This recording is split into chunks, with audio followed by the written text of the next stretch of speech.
नश्वर वस्तुओं के प्रति चेष्टा रहित होकर के जो नित्य सुख प्राप्त कराने वाला वस्तु है, उस भगवान की प्राप्ति करने के लिए प्रयास करना अति आवश्यक है।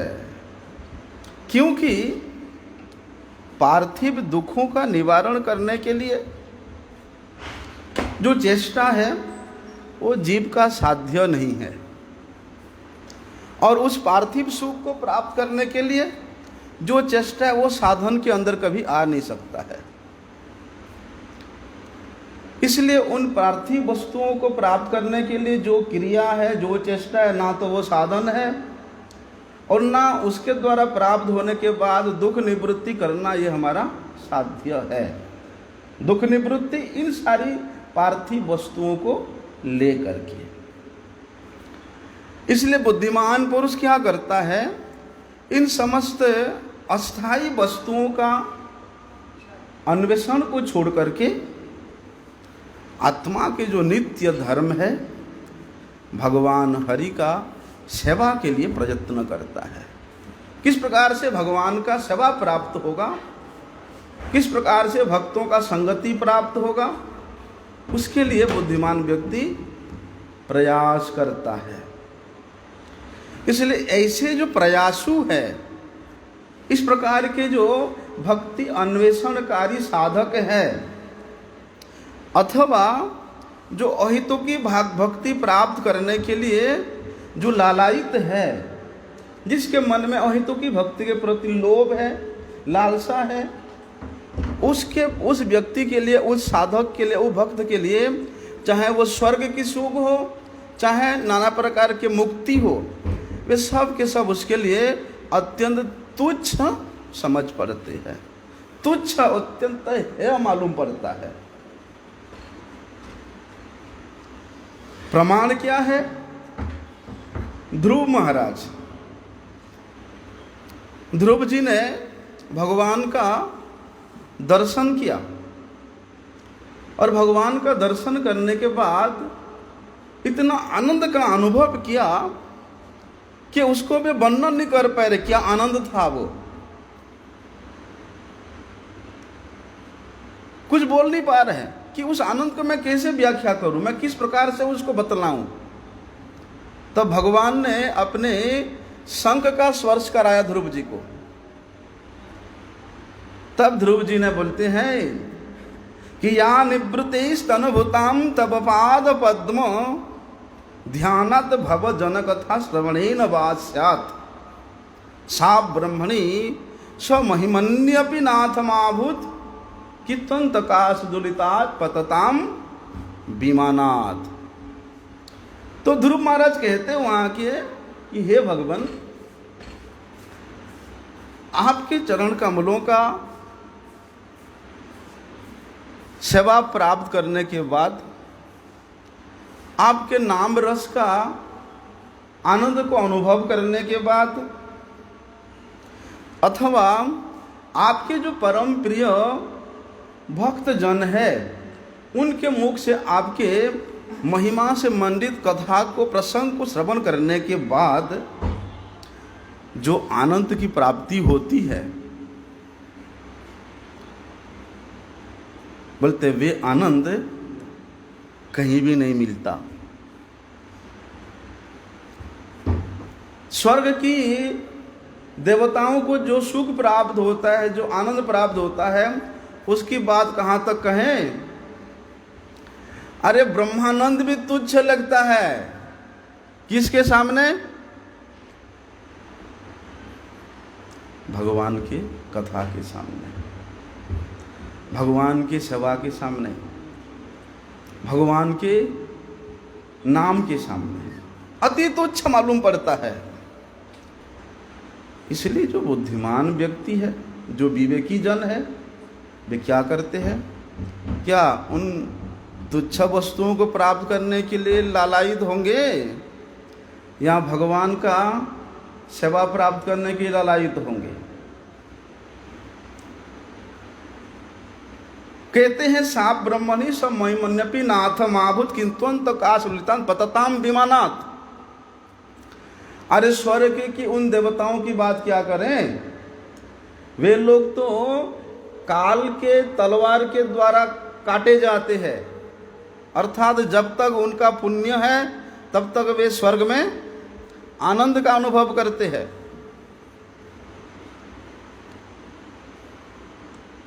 उसके बाद वे भी इस संसार में आकर के भ्रमण करते हैं। कौन सा श्लोक है ना श्रीमद् भगवद गीता में, तेतम भुक्त्वा स्वर्गलोकम विशालम सिणे पुण्यमर्त्य लोकम विशन्ति एवं त्रयी धर्म अनुप्रपन्ना गतागतम काम काम लभन्ते।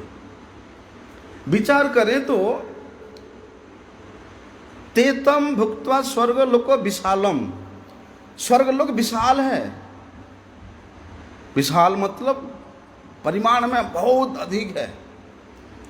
जिस प्रकार स्वर्गलोक विशाल है उसी प्रकार वहां के सुख भी विशाल है,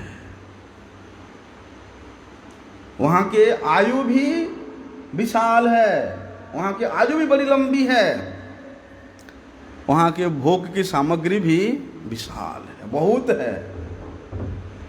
इसलिए इंद्रलोक को उसको विशाल कहते हैं, स्वर्गलोकम विशालम, शास्त्र में बताया इसे। इसलिए जो लोग उस इंद्रलोक में जाकर के, स्वर्ग में जाकर के सुख भोगना चाहते हैं या स्वर्गलोक प्राप्ति करने का आशा करते हैं, लोभ रखते हैं, वे लोग कभी भी भगवान का आश्रय नहीं लेते, ना ही वे भगवान का आश्रय लेते हैं और ना ही भगवान के भक्तों की कथा सुनते हैं। भगवत प्राप्ति करने का कोई भी साधन का आश्रय नहीं लेते इस प्रकार के लोग, क्योंकि भगवत प्राप्ति का साधन का मूल है भक्तों का संग, और भक्तों का संग कभी भी आपको स्वर्ग के सुख प्राप्ति कराने में प्रवृत्त नहीं कराएगा। इस चतुर्दश भुवन में जितना भी सुख है, ऐसे कि ब्रह्म जन्म पर्यंत उसको भक्तों का संग कभी भी स्वीकृति नहीं प्रदान करता। भक्तों का संग तो वही स्वीकृति प्रदान करता है कि नाथ योनि सहस्रेषु जेषु जेषु व्रजाम्य हम तेषु तेषु अचला भक्ति अच्युत सदा त्वयि, कि हे नाथ मुझे अपने कर्म फल स्वरूप किसी भी जोनी में जन्म दे दो। वहां नहीं बताया कि मनुष्य जो जन्म ही चाहिए, नहीं बताया कि देवताओं का जन्म चाहिए, नहीं बताया कि ब्रह्म का जन्म चाहिए, किसी भी जोनी में दे दो, लेकिन मुझे मैं जिस जिस जोनी में जाऊं उस जोनी में आपके गुणगान करने वाले संतों का संग प्राप्त करूं। भक्तों की संग में यही लालसा होता है कि मैं कुत्ता बन जाऊं, लेकिन किसका कुत्ता? कि हे नाथ आपके द्वार का कुत्ता। कहाँ भैया ब्रह्म जन्म लेना, कहाँ स्वर्ग में देवताओं के साथ में स्वर्ग सुख का अनुभव करना, और कहाँ यहाँ पर बोलते कीड़े मकोड़े कुत्ते बिल्ली कुछ भी बना लो। फायदा किस में है? स्वर्ग में देवताओं के साथ आनंद भोग करने में सुख है, फायदा है ना, यहाँ कीड़े मकोड़े बनने में सुख है। तो भक्त तो फिर तो यहाँ पर कीड़े मकोड़े बनने के लिए प्रार्थना करता है, तो भक्त तो फिर बुद्धिमान नहीं है। इसीलिए कहते हैं कि साधु संग सर्वशास्त्र कये, लव मात्र साधु संग सर्वसिद्धि पये। अरे भैया साधु संग करने से हमको इंद्र के साथ उस नंदन कानन में सोमरस पान करने का छूट जाएगा, स्वर्ग के अप्सराओं का नृत्य देखने से वंचित हो जाएंगे, हैं? विशाल स्वर्ग सुख को भोग करने से वंचित हो जाएंगे। फिर क्यों साधु संग करेंगे? बोलते उन साधु संग से फिर सर्वसिद्धि क्यों बता रहा है? हाँ, क्योंकि साधु कभी भी किसी भी जीव का अमंगल नहीं चाहता है। साधु जानता है कि स्वर्ग सुख प्राप्त करना, ब्रह्म पद प्राप्त करना, यह उस जीव के लिए परम अमंगल है। मुक्ति को प्राप्त करना उस जीव के लिए परम अमंगल है। लेकिन जिस जिस जोनी में भी जाए, अगर भगवान के गुणगान करने वाले संतों का संग निमिष काल भी मिल जाए तो उसी से उसको भगवत प्राप्ति हो जाता है। सर्व सिद्धि करम परम। लेकिन उस स्वर्ग के प्राप्त करने का जिसका अंदर लालसा है, वो ना तो भगवान का आश्रय लेता है और ना भगवत प्राप्ति कराने वाले उन संतों का या भक्ति का या कोई भी साधन का आश्रय कभी नहीं लेता है। क्या करता है वो? वेदों में जो 3 वेद है, विशेष रूप से 3 वेद को ही बोला गया है, उन तीनों वेदों में कहे हुए जो सकाम धर्म है, सकाम अनुष्ठान है, उन अनुष्ठानों के प्रति महत्व दे करके उन अनुष्ठानों का ही आश्रय करते हैं। क्योंकि वेद में कहा है यज्ञ का अनुष्ठान करने से स्वर्ग प्राप्ति होगा, 100 यज्ञ करने से इंद्र का पद भी मिल जाएगा, इसलिए हम यज्ञ अनुष्ठान करेंगे। इस प्रकार के कर्म अनुष्ठान करने से स्वर्ग सुख प्राप्त होगा। तो क्या करते इस प्रकार के लोग जो कि भगवत भक्ति नहीं चाहते हैं, वे इस प्रकार के अवांछित कार्यों को, धर्मों को, अनुष्ठानों को करने के लिए प्रवृत्त होते हैं। लेकिन होता क्या, कितने भी अच्छे से अच्छे, बड़े से बड़े सकाम कर्म का अनुष्ठान क्यों ना करो, वो भी वेद के द्वारा बताया हुआ संपूर्ण विधि को पालन करके क्यों ना करो, उसके फल क्या होता है? गतागतम कामा कामम लभन्ते, है ना। उसके फलस्वरूप स्वर्ग तो जाते हैं, उन सकाम कर्म के यज्ञ अनुष्ठान फलस्वरूप स्वर्ग में तो जाते हैं, स्वर्ग सुख का भोग तो करते हैं। लेकिन जैसे ही उनका पुण्य क्षीण हो जाता है, वे पुनः इस मृत्यु लोक में लौट आते हैं। कभी कभी कोई मेला में देखने को मिलता है ना, ऐसे एक टब होता है, प्लास्टिक का टब होता है, उसमें पानी भर देते हैं और उसमें एक जहाज, छोटा सा जहाज छोड़ देते हैं, और घूम घूम के उसी जगह पे आता रहता है। बोलते इसी प्रकार सकाम कर्मों के द्वारा इन अनुष्ठानों को कितने भी मजबूती से करोगे, शुद्धता से करोगे, पवित्रता से करोगे, वेद विहित धर्मों के अनुसार निष्ठित होकर करोगे, तो वही घटी यंत्र के माती आप बार बार वही स्थान पर ही आना पड़ेगा, स्वर्ग लोक से मृत्यु लोक में आकर के फिर वही चेष्टा करेंगे। क्योंकि इस पार्थिव सुख ऐसा है, एक बार भोग करोगे तो उससे और अधिक भोग करने का इच्छा होगा।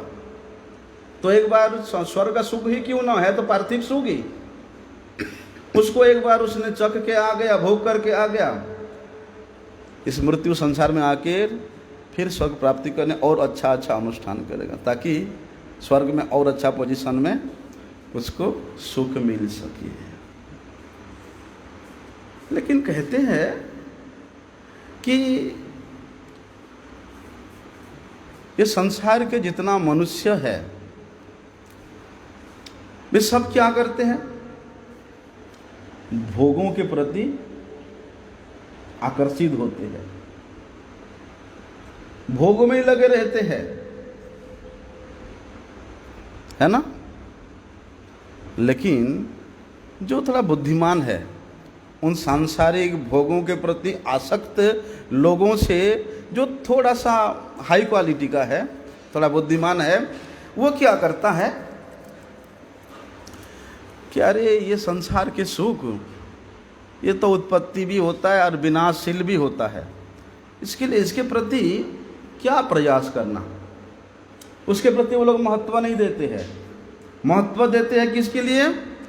वेदों के द्वारा वर्णित नियमों के प्रति। ऋग्वेद, यजुर्वेद, सामवेद में जो अनुष्ठान बताया है, जो कर्म बताया है, वो कर्मों के फल को सुनते हैं कि ये कर्म करने से ये फल मिलेगा, वो कर्म करने से वो फल मिलेगा। वो लोग ये संसार के समझ सुख से ऊपर उठ चुके हैं। उनको और ऊपर का सुख चाहिए, स्वर्ग का सुख चाहिए। और स्वर्ग का सुख को प्राप्त करने के लिए क्या करना पड़ेगा?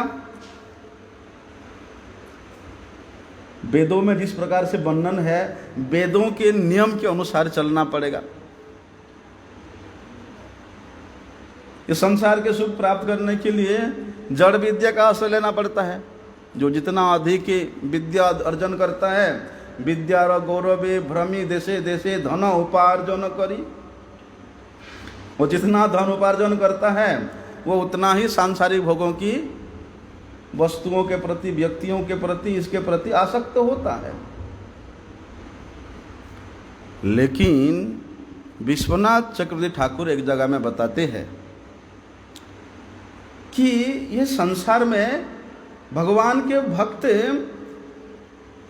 यथा योग्य विषय का भोग करता है, वो भी भगवान के दिया हुआ, भगवान का दिया हुआ समझ करके वे उसको भोग करता है। देखने में लगता है एक सकाम कर्मी भी वही भोग भोग रहा है और एक भक्त भी वही भोग भोग रहा है। सकाम कर्मी के पास भी इतना धन संपत्ति है, स्त्री है, पुत्र है, परिवार है, घर है, बाड़ी है, सब कुछ है। भक्त के पास भी स्त्री है, पुत्र है, धन संपत्ति सब कुछ है। देखने में लगता है कि दोनों ही भोग कर रहे हैं, लेकिन उस सकाम कर्मी का भोग उसको बार बार मृत्यु के चक्कर में घुमाएगा, और भक्त का भोग जो कि भगवान के कृपा से प्राप्त हुआ है, भगवान की इच्छा से प्राप्त हुआ है, वे उसको सीधे भगवत प्राप्ति करा सकता है। वो वाला श्लोक है ना, उसमें आज मैंने पढ़ रहा था, अनन्य चिंतयन्तो माम, उसने चक्रवर्ती पाद जी ने ऐसे लिखा है। इसीलिए कहते हैं वहां पर कि इन विनाशशील वस्तुओं के प्रति उस व्यक्ति का जो थोड़ा हाई लेवल का भोगी है आकर्षित नहीं होता। अरे संसार में देख लिया, अच्छे से अच्छे मकान में रह लिया, अच्छे से अच्छे सुख भोग कर लिया, इससे थोड़ा ऊपर वाला सुख चाहिए। ऊपर वाला सुख क्या है? स्वर्ग का सुख। मर्त्य से थोड़ा हाई लेवल का सुख तो स्वर्ग का है। तो उस स्वर्ग के सुख प्राप्त करने के लिए वेदों का आश्रय लेता है। वेदों में जिन जिन सकाम कर्मों के बारे में, जिन जिन यज्ञ अनुष्ठानों के बारे में बताया है, उसके बारे में सुनता है और उसके प्रति अपना महत्व दे करके उन स्वर्ग के सुख को प्राप्त करने के लिए लालच, उसके हृदय लालच होता है, लालचा उठता है, और उस लालच के कारण वे यज्ञ आदि अनुष्ठान करने में प्रवृत्त होता है।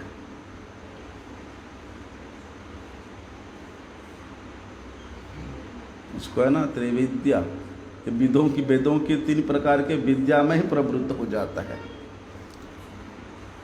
क्या होता है वहाँ? एक लता है स्वर्ग में, उसको सोमलता बोलते हैं, यहाँ सोमवल्ली भी कहते हैं।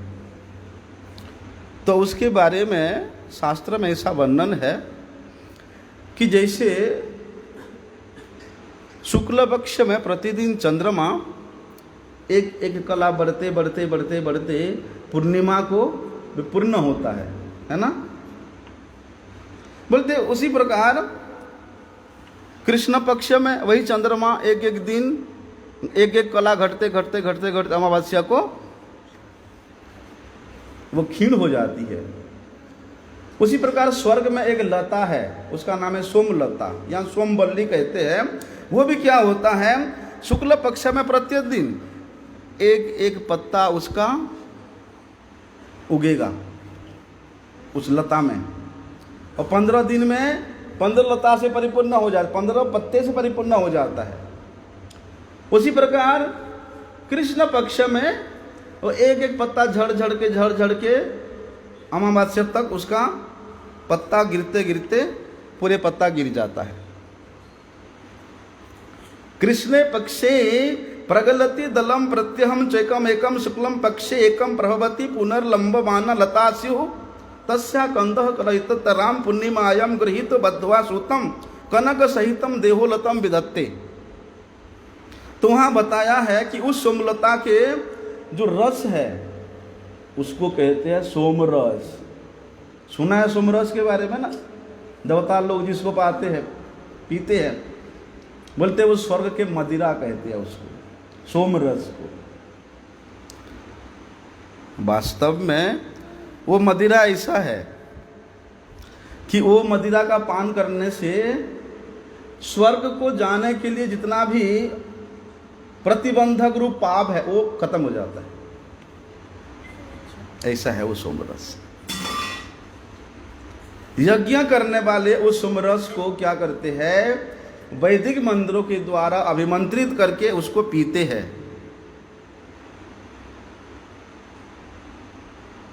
और वेदों में ऐसा वर्णन है कि यज्ञ अनुष्ठान करने वाले और इस वैदिक मंत्र के द्वारा अभिमंत्रित सोमरस को पान करने वाले मनुष्यों का स्वर्ग में जाने के लिए जितना भी प्रतिबंधक रूप पाप है वो नष्ट हो जाते हैं। ऐसा तो भगवान ने वहां पर बताते हैं कि जो लोग उस सोमरस पान करने के लिए आकृष्ट होते हैं और नाना प्रकार के वेद विहित यज्ञों का अनुष्ठान करते हैं, वे तो अपने नित्य मंगल के रास्ते से हाथ धो डालते हैं। ऐसा तो बोलने का मतलब यह है कि स्वर्ग प्राप्ति की इच्छा से वो लोग क्या करते हैं? इंद्र का पूजा करते हैं, इंद्र से प्रार्थना करते हैं। किस लिए प्रार्थना करते हैं? कि हमें स्वर्ग की प्राप्ति हो जाए। तो स्वर्ग प्राप्ति की इच्छा से जो लोग स्वर्ग के अधिपति इंद्र की पूजा करते हैं, उनसे उनका स्तुति करते हैं, उनका प्रार्थना करते हैं, उनको उसी प्रकार का ही फल मिलता है। लेकिन जो वैदिक विधि विधान के अनुसार जो सकाम कर्म किया जाता है, इंद्र का पूजा किया जाता है, उससे इंद्र प्रसन्न होकर के उनको स्वर्ग का सुख अनुभव तो करा देता है। वो लोग स्वर्ग के उस दिव्य सुख भोगों को भोग करते हैं। और भैया स्वर्ग का भोग इतना साधारण नहीं है, बड़ा दिव्य है। इस मनुष्य लोगों के भोगों से उस स्वर्ग का भोग बड़ा ही विलक्षण है और बोलते दिव्य है। यहाँ भी शब्द स्पर्श रूप रस गंध के माध्यम से हम लोग सुख का भोग करते हैं, वहाँ पर भी है, लेकिन वे दिव्य हैं। उसके सिवा क्या करते हैं? वहाँ के नंदन भवन में घूमना, खूब सुख आराम करना, आदर सत्कार पाना, सोमरस का पान करना, ये सब सुख वहाँ पर प्राप्त होता है। लेकिन क्या कहते हैं ध्रुव जी महाराज कि हे प्रभु, या निवृत्ति स्तनभुतम तब पाद पद्म, जिसने आपके पाद पद्म का आश्रय ले लिया है, आपके पाद पद्मों की सेवा सुख का जिसने अनुभव कर लिया है, वो फिर उस व्यक्ति, फिर उस साधक इस प्रकार के अवांछित कर, चाहे वो स्वर्ग के सुख हो, चाहे वो नाना प्रकार के मुक्तियां हो, चाहे वो ब्रह्म के जन्म हो, उसके प्रति कभी भी अपना महत्व नहीं देते हैं। उसके प्रति वे अपना तुच्छता प्रकाश करते हैं। इसलिए तो भगवान कहते हैं कि दीयमानम न गृह्णन्ति बिना मद सेवनम जना। कि ये मुक्तियां अगर मैं मेरे भक्त को दे भी देता हूं तो मेरे भक्त उसको लेना नहीं चाहता है, सिवाय मेरे सेवा को छोड़ करके। क्योंकि मेरे भक्त क्या करता है, अनन्य रूप से मेरा चिंतन करता रहता है, और उसके उस अनन्यता में जो आनंद है वो आनंद और कहीं भी नहीं है। अभी अनन्यता क्या है? साधारण सी बात है कि वे जो कुछ भी देखता है, जो कुछ भी सुनता है और जो कुछ भी समझता है, वे सब के सब भगवान का ही स्वरूप देखता है। और उसके इस कार्य क्षेत्र में अगर किसी प्रकार का प्रकृति में हो, उसके कार्य के क्षेत्र में कोई परिवर्तन भी आ जाता है तो उसको भी भगवान का लीला समझता है। क्या है? स्थावर जंगम ना देखे, सर्वत्र देखे तार मूर्ति। इसका सीधे सीधे अर्थ यही है कि जो कुछ देखता है, जो कुछ सुनता है, जो कुछ अनुभव करता है, उसके केंद्र में कौन है? भगवान है। भगवान का स्वरूप है, भगवान का कृपा है। इसलिए उसी में है, वो इतना दृढ़ता मान लेता है, उसकी दृढ़ता इतना उसमें अधिक हो जाता है कि उस दृढ़ता के सामने फिर ये तमाम संसार की कोई भी व्यक्ति हो, कोई भी वस्तु हो, उसके उस कोई महत्व आता ही नहीं है। भगवान में जिसने अपने दृढ़ता को स्थापित कर लिया, अपने संपूर्ण महत्व को जिसने भगवान के चरणों में निश्चित कर दिया, फिर ना उसका निष्ठा, उसका विश्वास, ना उसका दृढ़ता और कहीं जा सकता है, नहीं जा सकता है। फिर वो क्या करता है? नित्य निरंतर भगवान का ही चिंतन करता रहता है। नित्य निरंतर किस प्रकार से भगवान के प्रेम को प्राप्त करेगा, भगवत सेवा को प्राप्त करेगा, उसके प्रति वे प्रयास करता रहता है। ऐसा वो जो अनन्य चेता साधक है, अगर इस प्रकार के भक्तों का संगति किसी को प्राप्त हो जाता है, कोई प्राप्त कर लेता है, कि वो व्यक्ति कभी भी सांसारिक व्यक्ति वस्तुओं के प्रति आकर्षित नहीं हो सकता है। सीधे सीधे कहने का मतलब ये है, ऐसे जो अनन्य चेता साधक है, उसका साध्य भी भगवान है और उसका साधन भी भगवान है। मतलब वे केवल भगवान का ही शरण लेता है, भगवान का चिंतन छोड़ करके और दूसरे का चिंतन कभी करता ही नहीं है। भगवान के उपासना को छोड़ करके ले लो, दूसरे का उपासना करता ही नहीं है। कुछ मांगना है तो भगवान के पास ही, कुछ देना है तो भगवान के पास ही, अपने मन की कुछ कहना है तो भगवान के पास ही कहना।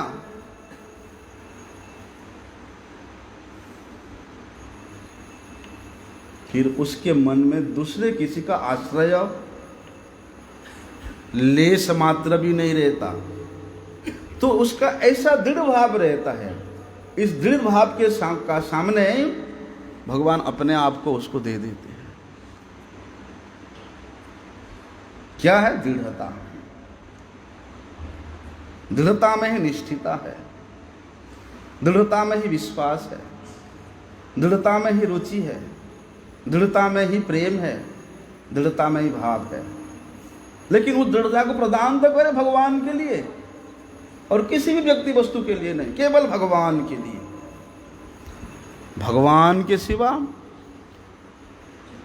मन से भी और कोई व्यक्ति बसूस उसके आता ही नहीं है, क्योंकि वह जानता है जो इस बात को अनुभव किया है वो तो कर सकता है।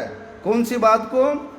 कि भगवान को छोड़ करके, भगवत संबंधी वस्तु को छोड़कर इस संसार में जितना कुछ भी है वे सब अनित्य है, वे सब नाशवान है। इसलिए उन नाशवान वस्तुओं के प्रति, उस अनित्य वस्तुओं के प्रति उसका कभी भी अभिरुचि नहीं होता है। इसलिए उसके मन में भगवान के सिवा कोई बैठ ही नहीं सकता है। भगवान चिंतन के सिवा किसी का चिंतन वे इच्छा करने पर भी नहीं कर सकता है। अरे कहाँ तक है, वे तो अपने स्वयं के जीवन निर्वाह करने के लिए भी कोई चिंता नहीं करता, इच्छा तक नहीं करता कि मैं कैसे रहूं, मैं कैसे जीऊं, मेरा कैसे पालन होगा, कभी नहीं सोचता है। ऐसे जो अनन्य चेता भक्त है उसके सामने सब कुछ तुच्छ है, चाहे वो स्वर्ग की सुख हो, चाहे वे मुक्ति का प्राप्ति हो, चाहे वो ब्रह्म सुख हो, सब तुच्छ है। वे क्या करते हैं? उनका खाना पीना, चलना फिरना, ऐसे की बातचीत करना था, उनका कुछ भी व्यवहार करना होता है, जो कुछ भी करते हैं वो भगवान का उपासना हो जाता है, वो भगवान का पूजा हो जाता है। इसी को रूप गोस्वामी जी ने बताया है कि नाट्यम गमनमपि,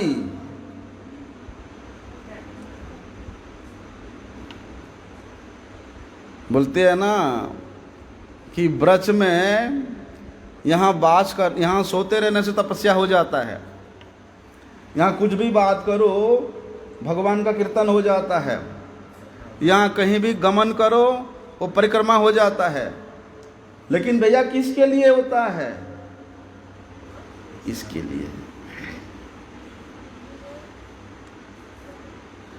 जिन्होंने भगवान के सिवा और किसी को भी अपने चित्त में, अपने हृदय में स्थान नहीं दिया, भगवान के सिवा किसी का भी चिंतन कभी नहीं किया, उसके भी, उस साधक के लिए, उस अनन्य चेता भक्त के लिए पढ़ लेने से हो जाएगा कि अरे हम तो ब्रज में रह रहे, यहाँ सोने से तो हमारा तपस्या हो रहा है, ठीक है, हैं? यहाँ कुछ भी बोले तो भगवान का गुणगान ही हो रहा है। विचार है, उसका विचार करना चाहिए कि उस स्थिति को प्राप्त हो, तभी तुमको इस प्रकार के आचरण, प्रत्येक आचरण तुम्हारा भक्ति युक्त होगा। जैसे कहते हैं ना, शरणागत का प्रत्येक क्रिया भक्ति ही होता है। इसी प्रकार जो अनन्य चेता है, जिसके चित्त वृत्ति में भगवान के सिवा और किसी का भी स्थान नहीं है, उसके लिए है इसका खाना पीना, चलना फिरना, उठना बैठना, कुछ भी व्यवहार करता है वे भगवान का पूजा ही होता है, उपासना ही होता है, भगवत भक्ति ही होता है। क्यों? क्योंकि उसके प्रत्येक क्रिया केवल भगवान के प्रसन्नता के लिए ही होता है। अगर मैं बिना खाए बिना पिए ऐसे रह जाऊं हैं और ठाकुर जी का सेवा भी ना कर पाऊं, हरि नाम भी नहीं कर पाऊं, तो क्या भगवान उसे प्रसन्न होंगे? नहीं। जितना तुम ठाकुर जी का सेवा कर पाओगे, जितना नाम चिंतन कर पाओगे, भगवान उतना प्रसन्न होंगे। इसलिए उसका खाना पीना भी भगवान के प्रसन्नता के लिए ही है। उनके अपने शरीर को सजाना, संवारना, श्रृंगार करना भी भगवान के प्रसन्नता के लिए है। अरे भगवान की प्रसन्नता तो उसी में भी था, लंका को जला देना। वहाँ किसी के घर में गर्भवती स्त्री है, वो भी जल के मर गई। किसी के घर में पशु बंधे हुए जल के मर गए हैं, कितने किसी के घर जलाना तो कितने बड़ा अपराध होता है, आतताई का काम होता है। लेकिन अगर भगवान का प्रसन्नता है, भक्त लेस भी नहीं सोचता। अर्जुन कहता है कि भगवान, अगर मैं मेरे बंधु बांधव स्वजन कुटुंब इन सब को मार दूं तो सारा संसार मुझे आतताई कहेगा, तो मैं उस कलंक को लेकर के ये शासन कैसे कर सकता हूं, कैसे मैं राज्य का भोग कर सकता हूं। उस कलंक के कारण तो एक निमिष काल में मुझे चैन नहीं मिलेगा।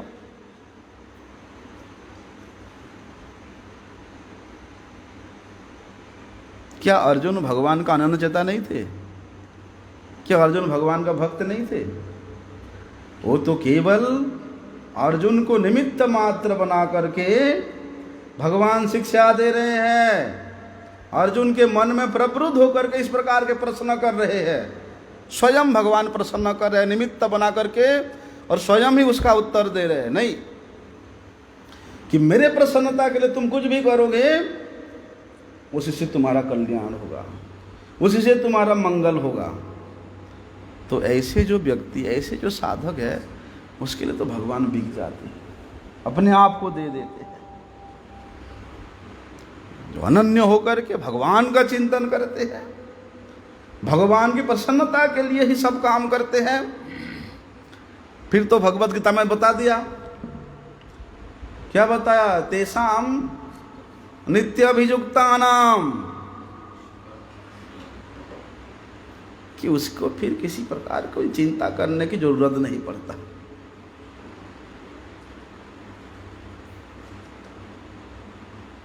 कुछ लोग हैं संसार से विमुख हो गए हैं, कुछ लोग हैं संसार से विमुख हुए लेकिन भगवान के सम्मुख नहीं हुए हैं। ठीक है, कुछ लोग हैं संसार से विमुख होकर के भगवान के सम्मुख हुए हैं, अर्थात भगवान का चिंतन करते, भगवान का भजन करते हैं। एक भगवान के भजन के प्रति सक्रिय है और एक संसार के प्रति विमुखता होकर के वो अक्रिय है, नहीं करता है भगवान के लिए, लेकिन संसार के लिए भी कुछ नहीं करता है।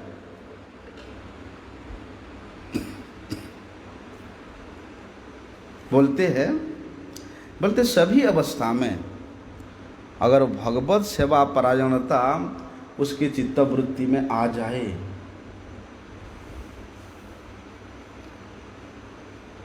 तो वे चाहे सक्रियता में हो, चाहे अक्रियता में हो, चाहे अनन्यता में हो, चाहे चिंतन में हो,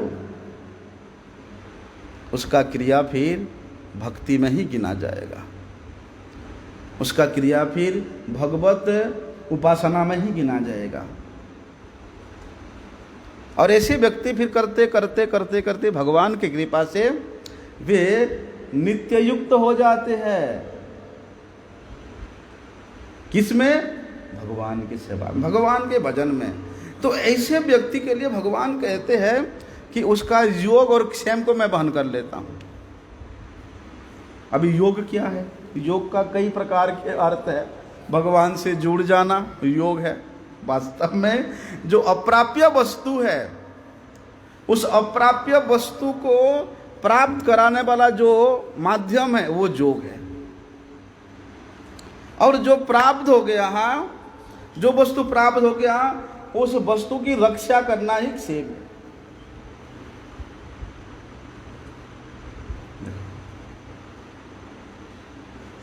अप्राप्य वस्तु भगवान, भगवान के तो प्राप्त हो जाता है। यहाँ भगवान अपनी कृपा के द्वारा उसको कुछ प्राप्त करा भी देते हैं और स्वयं भगवान उसकी रक्षा भी करते हैं।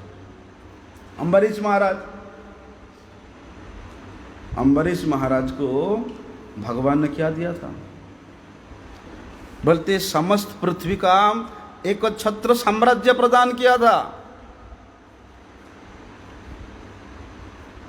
लेकिन वे अनन्यता थे। एक छत्र सम्राट का कितना काम होता है। अरे भैया, एक छोटे से भारतवर्ष का प्रधानमंत्री मोदी जी, पूछो जाओ कि आपके पास टाइम है थोड़ा बात करने के लिए? कितना व्यस्त है। और सारा पृथ्वी का एकछत्र साम्राज्य का जो अधिपति है उसके लिए कितना काम होगा। लेकिन वे क्या करते थे? अपने हाथों से भगवान का सेवा करते थे, अपने हाथों से भगवान का श्रृंगार करते थे, अपने हाथों से भगवान के लिए रसोई बनाते थे, अपने हाथों से भगवान के मंदिर का मार्जन करते थे, माला बनाते थे, सब काम स्वयं करते थे। लेकिन भगवान ने क्या किया? भाई, एक राजा है तो शत्रु तो होते ही है, कई प्रकार के शत्रु होते हैं। बोलते उन समस्त शत्रुओं से भगवान ने अम्बरीश महाराज के साम्राज्य को रक्षा करने के लिए पहले से ही अपने सुदर्शन चक्र को स्थापित कर दिया था कि अम्बरीश महाराज के साम्राज्य में किसी भी प्रकार का कोई शत्रु का आक्रमण नहीं होना चाहिए। भगवान ने दिया। फिर क्यों कहते हैं कि भगवान जिसके प्रति कृपा करते हैं उसके समस्त धन संपत्ति को हरण करके करो में भिक्षुम पतिगेहहीनम, उसको रास्ता का भिखारी बना देते हैं। तो यहां फिर भगवान क्यों दिया उनको? है? इतना साम्राज्य क्यों दिया? भक्तों के पास अगर कोई भोग की सामग्री है, भोग की व्यवस्था है, तो वे भी भगवान के कृपा से ही मिला है। लेकिन भगवान इतना मूर्ख नहीं है।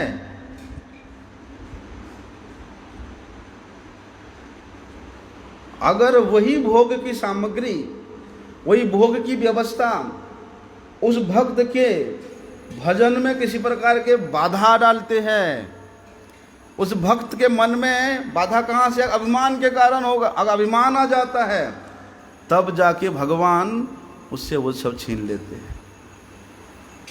वो जानता है कि भगवान के द्वारा ही मिला है, मुझे भगवान के द्वारा ही प्राप्त हुआ है। इसीलिए सुखेषु अनुद्विग्नमना दुखेषु विगतस्पृहा। चाहे सुख में हो, चाहे दुख में हो, चाहे संपत्ति में हो, चाहे विपत्ति में हो, चाहे लाभ में हो, चाहे हानि में हो, प्रत्येक अवस्था में इस प्रकार के जो भक्त हैं समता रखता है, समदृष्टि रखता है कि भगवान की इच्छा हुआ था दिया था, और भगवान की इच्छा हुआ मेरे कल्याण के लिए ले गया। कोई टेंशन नहीं, कोई चिंता नहीं, कभी नहीं रोता उसके लिए। तो भगवान स्वयं रक्षा करते हैं ऐसे। इसलिए भगवान कहते हैं कि जो मेरे चिंतन में, मेरे सेवा में नित्य निरंतर लगे रहते हैं, उन भक्तों का हर प्रकार की चिंता करने का दायित्व मैं अपने ऊपर ले लेता हूँ। वास्तव में देखा जाए, अप्राप्य वस्तु की प्राप्ति कराने में और उस वस्तु को रक्षा करने में भगवान उसका दायित्व स्वयं ले लेते हैं, स्वयं वहन कर लेते हैं। क्योंकि भगवान अपने भक्तों के हमेशा हित देखते हैं कि इस वस्तु इसको मिल गया, कहीं से अहित तो नहीं होगा। लेकिन उसके परिमाण भगवान को चिंता करने की आवश्यकता नहीं है। भगवान तो सर्वज्ञता है। लेकिन जीव क्या करता है? उन वस्तुओं के प्रति, उन व्यक्तियों के प्रति स्वाभिमान से युक्त होकर के जब उसमें मैं और मेरा भाव लेकर अभिमान करता है, तब भगवान उसको पुनः सही रास्ते में लाने के लिए सब कार्य ठीक सही तरीका से करते हैं। तो भगवान का प्रत्येक क्रिया भक्त के हित करने के लिए है। भगवान का प्रत्येक काम भक्त के हित के लिए है। भगवान का प्रत्येक लीला भक्त के हित के लिए है। अरे यहाँ तक भगवान के इस जगत में प्रकट होना, आविर्भाव होना भी भक्त के हित के लिए ही है। इसलिए भगवान कहते हैं, करोमि नानाविध क्रिया मत भक्त प्रियदार्थम। मैं मेरे भक्त के प्रीत करने के लिए, मेरे भक्त के हित करने के लिए, मेरे भक्त के कल्याण करने के लिए मैं इस जगत में प्रकट होकर के नाना प्रकार के लीला करता हूँ। तो वहाँ ध्रुव महाराज इसी बात को बता रहे हैं कि ऐसे जो अनन्य चेता भक्त हैं, जिसका ये संसार के प्रत्येक भोग सामग्री से आसक्ति तुच्छ हो गया है, आसक्ति शून्य हो गया है, आसक्ति निवृत्त हो गया है, और आपके पाद पद्मों में जिसका मति स्थापित हो गया है, आपके चरण सेवा का सुख जिसने अनुभव कर लिया है, आपके नाम रस का रस जिसने आस्वादन कर लिया है, फिर उसके लिए तो सा ब्रह्मणि स महिमन्यपि नाथ माभूत, कि हे नाद, उसके लिए तो बोलते हैं ब्रह्मानंद का सुख, समस्त प्रकार के मुक्ति का सुख, स्वर्ग का सुख सब अति तुच्छ लगता है। आगे का भी हम कल श्रवण करेंगे। पंचा कल्पतरुश्च कृपा सिंधुभ्यैव च पतितानां पावनेभ्यो वैष्णवेभ्यो